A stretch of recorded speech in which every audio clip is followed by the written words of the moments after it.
या ठिकाणी भगवान श्री स्वामींची आणि माईन भट्टाची रुद्रपूरला जेव्हा माईन भट्टाला स्वामींनी पाठवलं आणि माईन भट्ट जेव्हा रुद्रपूरहून या ठिकाणी आले तर भगवान श्री स्वामींची आणि माईन भट्टाची या ठिकाणी भेट झाली. म्हणून भेटीचा वड आपल्या महानुभावपंथी पद्धत याच्यामध्ये हे भेटीचा वड स्थान नमस्कारी आणि या ठिकाणी ही जागा आपल्याला आहे. माईन भट्टाची इथे असलेली भेट या स्थानाचं पावित्र्य या ठिकाणी लेच्या माध्यमातून आदरणीय पूजनीय श्री दादाजी या ठिकाणी आपल्याला श्रवण करवतील. आपण सर्वांनी अगदी तन आणि मनाने श्रवण करावे. हा जो प्रसंग माईन भट्टांच्या भेटीचा आणि चर्चेचा निरूपणाचा जो संवाद या ठिकाणी झालेला आहे, महाराष्ट्रातले ज्योतिनाचं कार्य संपूर्ण उत्तरापंथी प्रयाण करण्याच्या मनस्थितीमध्ये आहेत आणि म्हणून जे विद्वान आहेत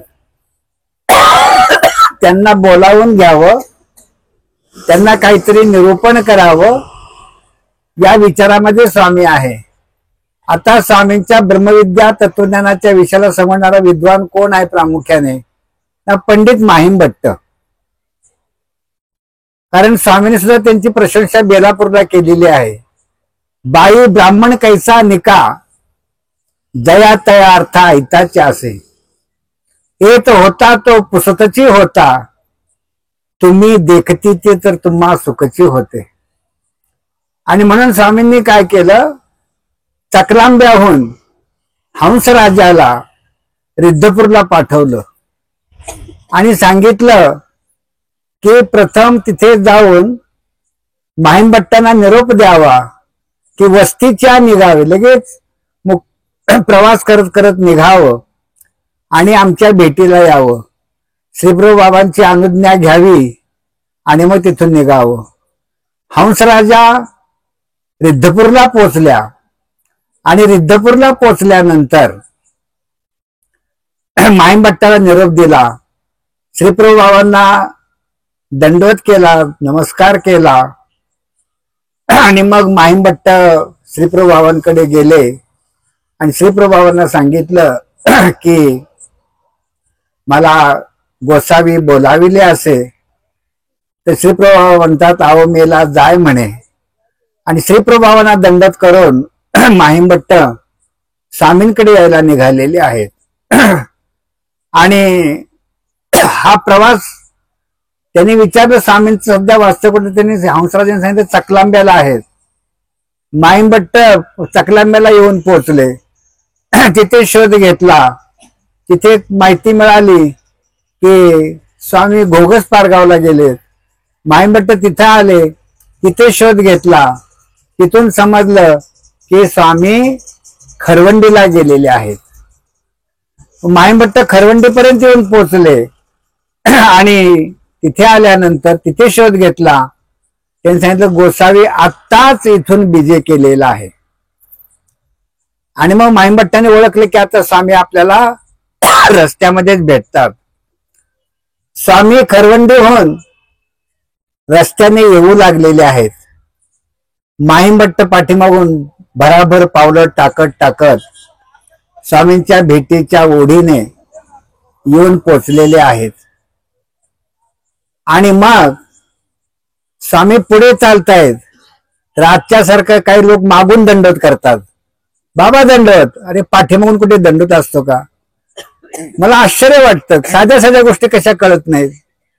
माहीम भट्ट पुढे आलेले आहेत आणि पुढे येऊन स्वामींना त्यांनी दंडवत केलेला आहे, लक्षात ठेवा. आणि मग पुढे येऊन दंडवत केल्यानंतर लगेच तिथे शेजारी वडाचं झाड होतं. वडाचं झाड आतापर्यंत होतं. हे मंदिर ज्यावेळेला बांधलं गेलं ना त्यावेळेला ते वडाचं झाड तोडलं गेलं. वास्तविक ते ठेवायला पाहिजे होतं.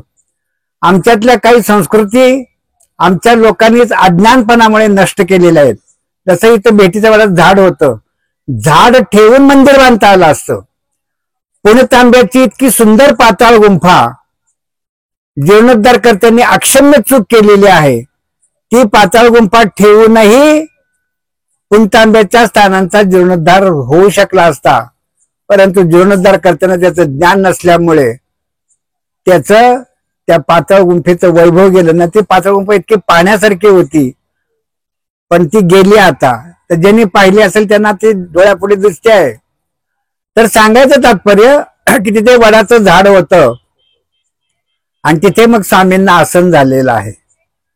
आणि स्वामींच्या आणि माहीमभट्टांची चर्चा सुरू झाली त्या ठिकाणी. स्वामींनी त्यांना क्षेमवार्ता विचारली की कशापरी निर्गमू झाला. कारण डोमेग्रामला राजमठामध्ये स्वामींपासून बोध झाल्यानंतर काही दिवस माहीमभट्ट अधूनमधून स्वामींकडे येत असत, चर्चा करत असत.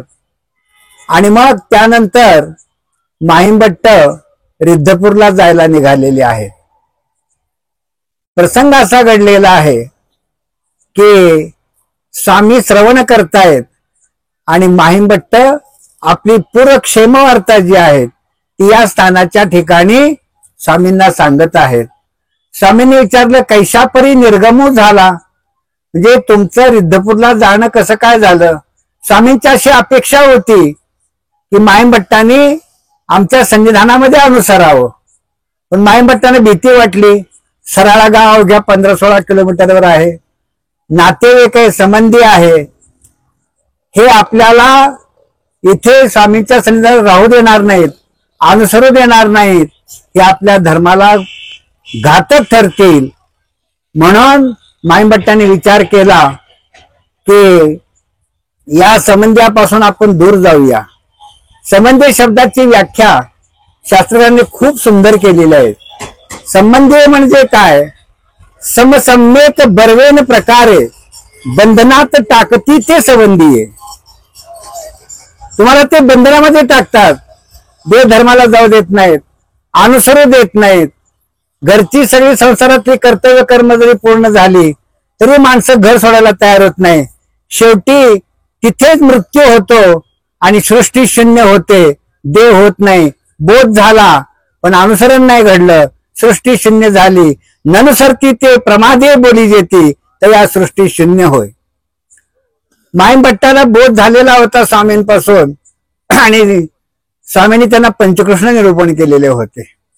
तेव्हा माहीमभट्टांना जाणीव होती की रिद्धपूरला श्रीप्रभूंचा अवतार आहे आणि आता तिथेच जाऊया, कारण आता इथे सगळे नातेवाईक जवळ आहेत, हे आपला धर्म शेवटाला नेऊ देणार नाहीत.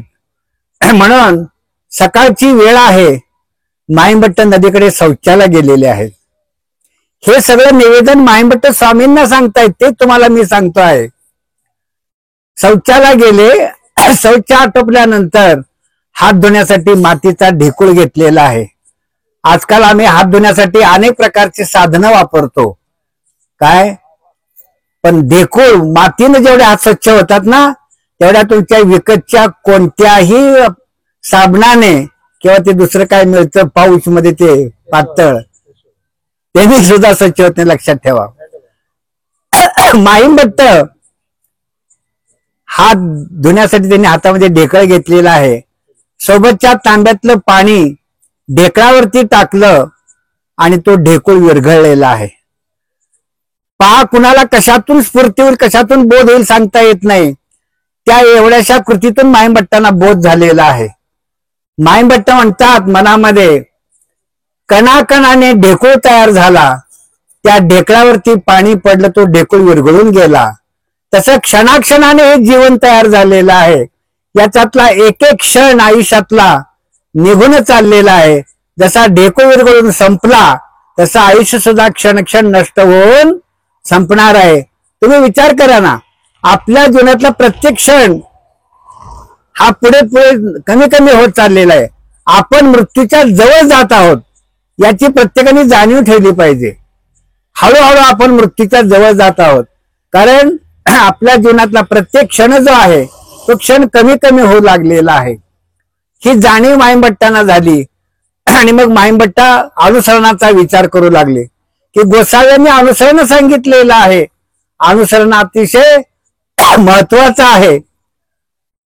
आणि म्हणून गोदावरी नदीच्या दिशेने हात धुण्यासाठी गंगेकडे येऊ लागलेले आहेत.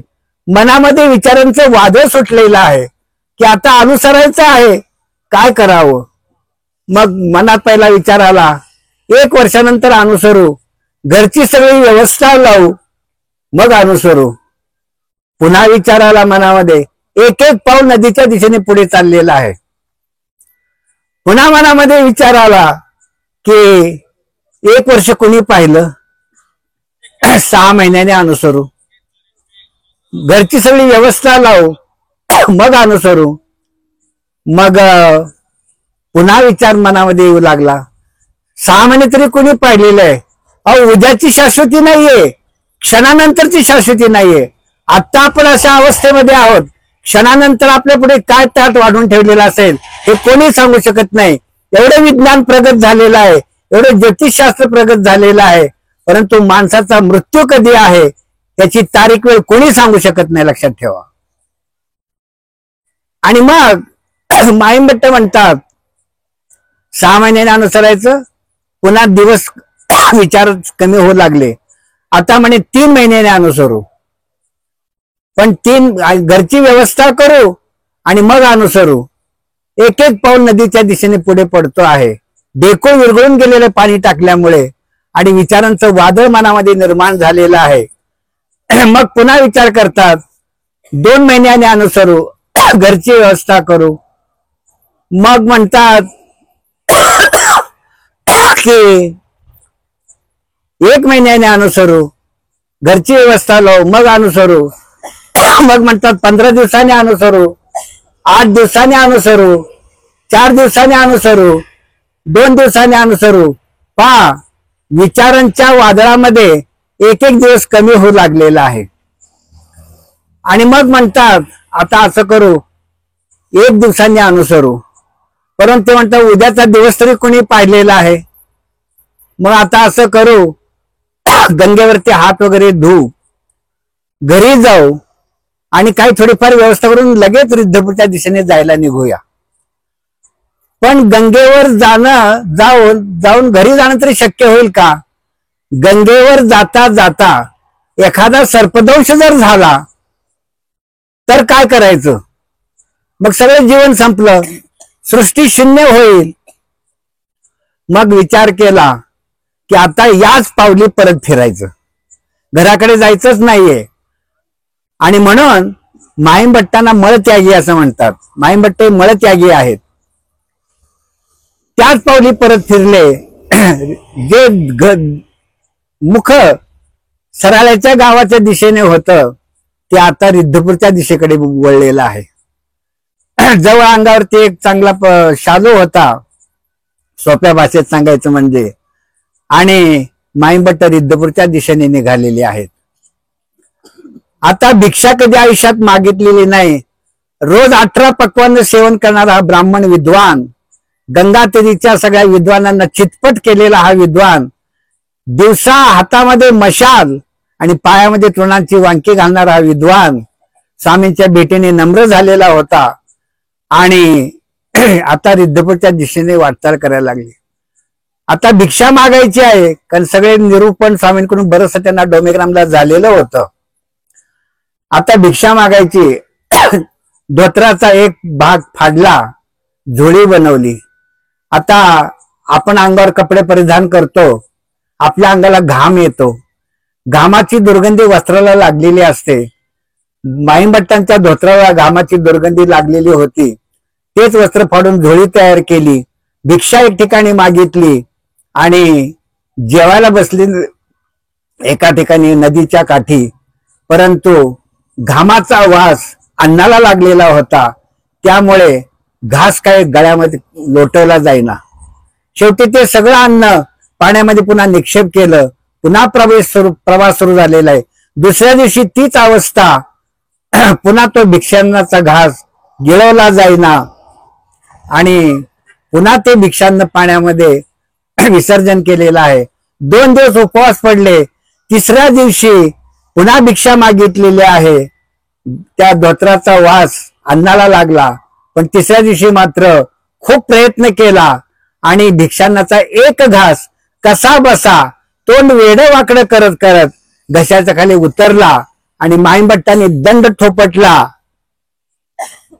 की हा नव्हे मी बाह्या जिंकलो म्हणे. आता म्हणजे घास, ज्या अन्नाला घामाचा वास लागलेला होता ते अन्न मी खाल्लं. हे तर काय आहे, ज्यांनी वासनेला जिंकलं तो सगळं काही जगामध्ये जिंकू शकतो. वासना जिंकणं फार महत्वाचं आहे. आणि म्हणून माईंभट्ट पहिल्या तिसऱ्या दिवशी एक घास गिळाला. असा प्रवास करत करत रिद्धपूरला पोहोचेपर्यंत ते संपूर्ण आहारावरती आले. तुम्ही सांगा, आपण घरी सगळं चटकमटक खातो आणि तुम्हाला एकदम जर वृक्षांना खायला सांगितलं तर तुम्हाला गिळणार नाही ते, कारण तेवढा अधिकार आपला नाहीये. आणि मग माईंभट्ट रिद्धपूरला गेले आणि बेलोर महाद्वारातून प्रवेश करत असताना एक मातंग भेटला. त्यापूर्वी थोडा संदर्भ सांगायचं राहिला. त्यांच्याकडे एक शालू होता. तो शालू एका ब्राह्मणाला दिला. तो म्हणे, बा इतका भारी मी काय करू. त्याने सांगितलं, माईंभट्टाने कोणी जर विचारलं सांगा की हा सराळेकर माईंभट्टाने दिलेला आहे, कारण महाराष्ट्रामध्ये प्रसिद्ध होते. आणि 16 दाम होते जवळ. त्या 16 दामाचा गुळ घेतला. बेलोर महाद्वारामध्ये आले. तिथे एक मातंग समाजाचा मनुष्य होता. त्याला विचारलं, श्रीप्रभू बाबा कुठे आहेत. ते म्हणे, हे नव्हे आत्ताच तिकोपाध्याच्या आवारामध्ये वेढे करतायत म्हणे. तो मातंग पाठीमोरा झाला आणि माईंभट्टाने त्याला साष्टांग दंडवत घातले. का घातले की यांनी मला देव कुठे हे सांगितलं म्हणून. आणि मग माईंभट्ट तिकोपाध्यांचे आवारे आले. ती गुळाची पाटी श्रीप्रभूंना अर्पण केली आणि श्रीप्रभूंचं दर्शन घेतलं. आता माईंभट्ट खूप चाणाक्ष होते आणि मग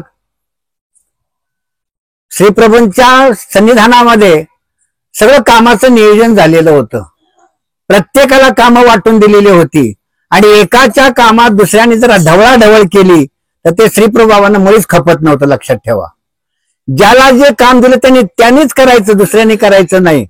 सगळी कामं विभागलेली होती आणि माईंभट्ट आता सेवेची प्रतीक्षा करत की मला इथं सेवा काय.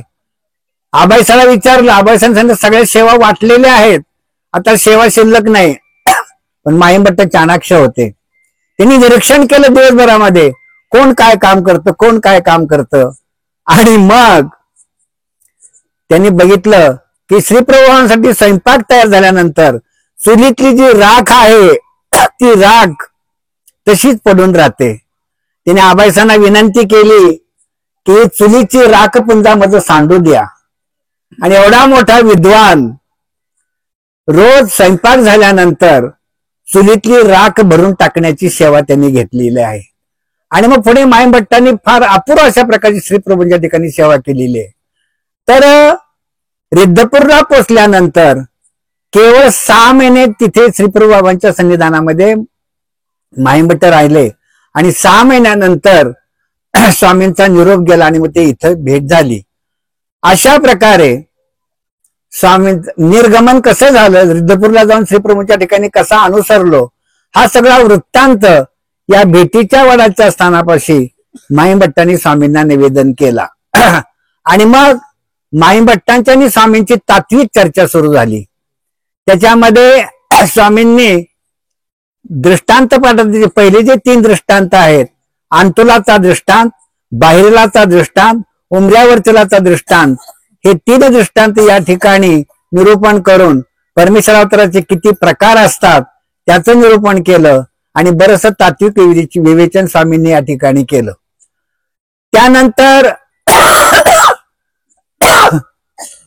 वस्तू संबंध निरूपण, आता त्यातलं मी जास्त सविस्तर विवेचन करणार नाही इथे, की परमेश्वराचा जिथे संबंध होतो त्या ठिकाणी परमेश्वराचं सामर्थ्य कसं निक्षेपलं जातं, कुठपर्यंत निक्षेपलं जातं, आवरस सवरस किती निक्षेपलं जातं, ते सामर्थ्य कुठपर्यंत राहतं, याचं सगळं सविस्तर निरूपण स्वामींनी माईंभट्टांना या ठिकाणी निरूपण केलेलं आहे.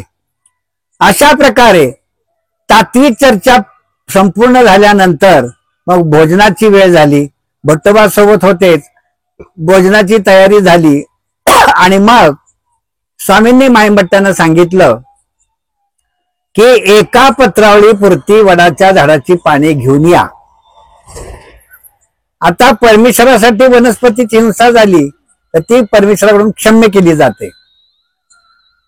मग माईंभट्ट गेले आणि वडाच्या झाडाची पानं तोडून आणली. आता स्वामींनी ती पानं स्वामींच्या पुढे ठेवली. स्वामींनी काय केलं, त्याची पत्रावळी आकारली. एका पत्रावळीला किती पानं लागतात सांगता येईल कुणाला? 7 पानं. 7 पानांची पत्रावळी आकारली जाते. आता वडाच्या झाडाच्या पानांच्या पत्रावळ्या कमी झाल्या. आता सगळं प्लॅस्टिक आलं. प्लॅस्टिक मध्ये आपण खातो, त्या डिजिटल प्लेट मध्ये खातो. पण लक्षात ठेवा, त्याच्या माध्यमातून विषारी द्रव पदार्थ आपल्या पोटामध्ये जातात. आपण प्लॅस्टिकचे ग्लास वापरतो, डिजिटल प्लेटा वापरतो, थर्माकोलच्या प्लेटा वापरतो. दिसायला छान दिसतं, सगळं काही छान दिसतं. पण त्या छान दिसणाऱ्या प्लेटा आपल्या पोटात घाण करतात, हे लक्षात ठेवा. तर अशा प्रकारे 7 पानांची पत्रावळी आकारली आणि नंतर बरीचशी पानं शिल्लक राहिली. स्वामी म्हणाले, तुम्हाला फक्त एका पत्रावळीपुरती पानं आम्ही आणायला सांगितलेली होती. तुम्ही जास्त पानं का बरं आणली? ही शिकारात पडणार नाहीत. तेव्हा माईंभट्ट काय म्हणतात, जी हे मागिलांत घाला. काय म्हणतात? हे मागिलांत घाला. आता हे मागिलांत घाला तुम्हाला काय सध्या कळणार नाही. कुणाला वैयक्तिक समजून घ्यायचं असेल त्यांनी माझ्याकडे या. मग कारण मी त्याचं इथं स्पष्टीकरण करू शकत, कारण ते तात्विक स्पष्टीकरण आहे. माईंभट्ट म्हणतात हे मागिलांत घाला. स्वामी म्हणतात तैसे कागा होईल. ते आता तसं होणार नाही. ते अधिक जी पानं तुम्ही तोडून आणली त्याचा दोष तुम्हाला पत्करावा लागेल. तो दोष तुम्हाला घडला जाईल. त्याच्यामध्ये कुठल्या प्रकारची क्षमा याचना होणार नाही. आणि तुम्ही आता अनुसरलेले आहात. तर अशा प्रकारे संपूर्ण वृत्तांत सराळ्याहून निघाल्यापासून श्रीप्रभूंच्या ठिकाणी अनुसरलो तर इथपर्यंत सगळा वृत्तांत माईंभट्टांनी स्वामींना इथे निवेदन केला. आणि मग स्वामींची आरोगणा झाली. आणि आरोगणा झाल्यानंतर स्वामी इथून येळीला गेले. येळी खूप जवळ आहे इथून. उद्याच्या संपूर्ण दिवसाच्या प्रवासाचं जे चालणं आहे आपलं, पूर्ण पदयात्रेचं सगळ्यात कमी अंतर उद्याच्या दिवशी आहे. फक्त 12 किलोमीटर आहे. तर येळीला इथून स्वामी गेले. त्या ठिकाणी स्वामींचा मुक्काम झाला. सायंकाळची निद्रा आरोगणा त्या ठिकाणी झाली. आणि तिथून पुढे स्वामी पुढे आव्हानाला गेलेले आहेत. तर याच क्रमाने आपला हा पदयात्रेचा प्रवास चालू आहे. तर अशा प्रकारे हा जो प्रसंग माईंभट्टांच्या भेटीचा आणि चर्चेचा निरूपणाचा जो संवाद या ठिकाणी झालेला आहे, या लीळाचं स्मरण करून आपण स्थान वंदन करायचं आहे आणि स्मरणही त्याच लीळांचं आठवण करायचं आहे. अशा प्रकारे हा भेटीच्या वडाचा वृत्तांत आहे.